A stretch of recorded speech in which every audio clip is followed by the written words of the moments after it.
Сәлем оқырман. Бүгін болса Айжан ханымға ерекше үміткер келді. Үміткері болса да жасы 65-те. Таң қаларлық жағдайда емес шығар осы бағдарламада. Себебі оның алдыңғы кездері де сондай жағдайлар болған. Таныстық болды деп айта алмаймын, себебі шымылдық тіптен ашылмады. Пікірлерді оқысақ көбі редакцияға наразы.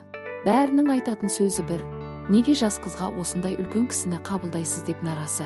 Шынымен дұрыс айтады, пікірлерімен келісемін. Ата өзімен жасты кісіге келсе болар еді. Бірақ жас қызға емес енді. Қимаймыз Айжанды, шыны керек үлкен кісіге. Айжан ханым шымылдықты мүлдеп ашпады. Оған бірақ атамыз қатты наразы болды. Неге ашпайды деп жынданғанда болатын. Басқаға үміткер болсам қалай дегенде болатын. Бірақ жаймен Бауыржан мырзаға эфирден шығарып салған болатын. Себебі оған жасты қыз эфирде жоқ ау. Ендігі пікірлерге көшсек, редактор мен жүргізушілер өздері ұятсыз. Осы шалды қайта кіргізіп, сонда мына қыздардың беделін кім ойламақ? Бауыржан өтірік түр жасамаша. Ашпайсыз ба деп. Әрине ашпайды. Редакция ұжымы да ұятсыз екен. Өздеріне керек пе осындай алжыған қарт? Осылайықтың беделі, қадірі кеткен бе? Үлкен кісілерді неге қабылдап шақырасыздар? Қыздарды мазақ қылу мақсатында ма? Дұрыс емес.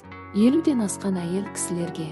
Болмаса, жастарды мазақ қылмаңыздар. Осылайықтың редакторлары айтпай ма? 32 жас үлкен адамды неге кіргізеді? Дұрыс емес қой, 65 жастағы шалды кіргізбеу керек деп ойлаймын. Солай сіз қалай ойласыз?